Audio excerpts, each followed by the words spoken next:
There are good men, there are bad men, and then there is Arthur Morgan. In gaming history, very few characters feel this human, this broken, and this real. He is neither a flawless hero nor a heartless villain. He is a man trapped between the dying Wild West and the cruel arrival of modern civilization. Today, we dive deep into the heartbreaking, tragic, and beautiful journey of one of gaming's greatest outlaws, Arthur Morgan. Born around 1863, Arthur's childhood was stolen from him. His mother died young, and his father, Lyle Morgan, was an abusive criminal who was eventually killed in front of him. By 14, Arthur was a traumatized orphan surviving on the streets. Then, destiny changed everything. Dutch van der Linde and Hosea Matthews found him and took him in. They taught him to read, write, shoot, and most importantly, they gave him a family and a purpose. Dutch's dream of a free life away from corrupt society became Arthur's religion. For the first time, he felt like he belonged. In his youth, Arthur even tried to build a normal life. He fell in love with a waitress named Eliza. You know, I had a son once, years ago. Don't talk about him much. Oh, what was his name? Isaac. His mother, Eliza, was a waitress I met. When she got pregnant, she knew who I was, what my life was. I didn't want to promise nothing I 1899, the Age of Outlaws was ending. The Van der Linde gang was running out of places to hide. Full heist in Blackwater went horribly wrong, turning into a massacre.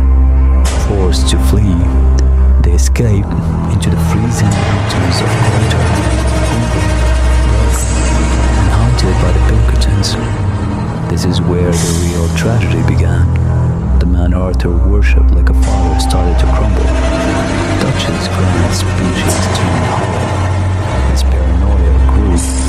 He stopped listening to the wise Hosea and fell under the poisonous influence of Micah. To keep the gang alive, Arthur was sent to collect debts from the loan shark Leopold Strauss. One day, he brutally beat a coffin, terminally ill father named Thomas Downs in front of his family, and Downs coughed blood directly into Arthur's face. Months later, after the disastrous St. Bernard robbery where Hosea was killed, Arthur collapsed in the street. The doctor's words hit like a death sentence.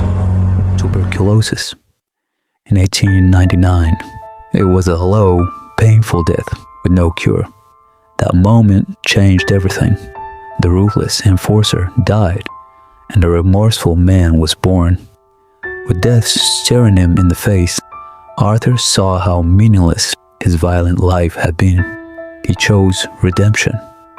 He went back to the widow, Edith Downs, her son, gave them all his money, and begged for forgiveness. He threw Strauss out of the camp, refusing to hurt the weak anymore. In a quiet moment at a train station, he confessed his deepest fear to Sister Calderon. "I'm afraid." But he didn't let fear stop him. Arthur used his last days to save the only family that still mattered. John Marston, Abigail, and little Jack. He wanted John to have the second chance he never got. In the final chaos at Beaver Hollow, Arthur discovered Micah was the rat all along. During the Pinkerton attack, with his lungs failing and coughing blood, Arthur saved John's life. On the mountain, he gave John his hat and said the legendary line, "Go on, be a goddamn man." Left behind, Arthur fought Micah in a brutal fistfight. Even Dutch betrayed him in the end. But as Micah fled, Arthur crawled to the cliff edge, turned towards the rising sun, and took his final peaceful breath, redeemed. Arthur Morgan didn't die as an outlaw. He died as a man who finally found his soul. His sacrifice gave John the chance at a real life, a legacy that continues in the first Red Dead Redemption.